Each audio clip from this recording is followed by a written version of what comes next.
Assalamualaikum warahmatullahi wabarakatuh. Perkenalkan, nama saya Luciana Indra Pratika, NIM C0E020002, Prodi Keuangan Daerah, Fakultas Ekonomi dan Bisnis, Universitas Jambi 2020.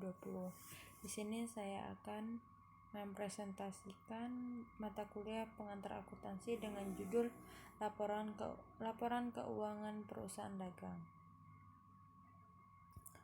Laporan laba rugi.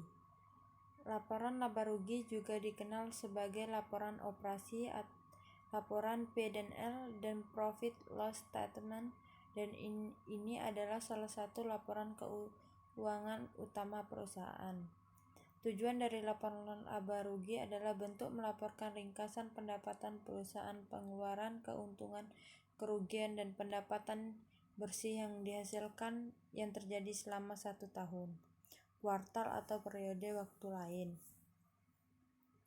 Item utama yang dilaporkan dalam laporan laba rugi adalah pendapatan atau revenues, yaitu jumlah yang diperoleh melalui penjualan barang, beban atau expenses yang meliputi harga pokok penjualan, bebas SG&A dan bebas bunga, keuntungan dan kerugian, gains and losses, seperti penjualan aset tidak lancar dengan jumlah yang berbeda dari nilai bukunya.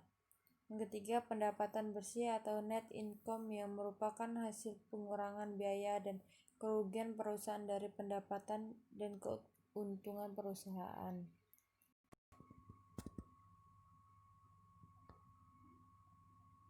Laporan arus kas. Laporan arus kas adalah salah satu dari 3 laporan keuangan utama yang melaporkan kas yang dihasilkan dan dibelanjakan selama periode waktu tertentu, misalnya sebulan,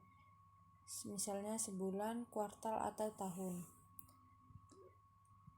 Laporan arus kas bertindak sebagai jembatan antara laporan laba rugi dan neraca dengan menunjukkan bagaimana uang masuk dan keluar dari bisnis.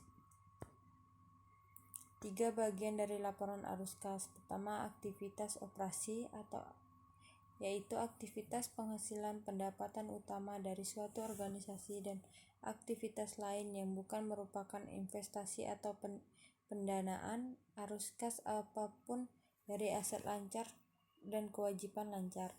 Yang kedua, aktivitas investasi, yaitu setiap arus kas dari akuisisi dan pelepasan aset jangka panjang dan investasi lain yang tidak termasuk dalam setara kas. Yang ketiga, aktivitas pendanaan. Setiap arus kas yang menghasilkan perusahaan dalam ukuran dan komposisi modal ekuitas yang dikontribusikan atau pinjaman entitas, yaitu obligasi, saham, dividen. Neraca membantu pemilik dan stakeholder bisnis dan analisis mengevaluasi posisi keuangan perusahaan secara keseluruhan dan kemampuannya untuk membayar kebutuhan operasi dalam bisnis. Hal yang harus ada pada neraca: pertama, aset; kedua, kewajiban atau liabilitas; yang ketiga, modal atau ekuitas. Laporan utang. Laporan utang adalah jumlah hutang kepada perusahaan yang dihasilkan dari perusahaan penyediaan barang dan jasa secara kredit. Istilah piutang dagang juga digunakan sebagai pengganti piutang. Laporan stok barang.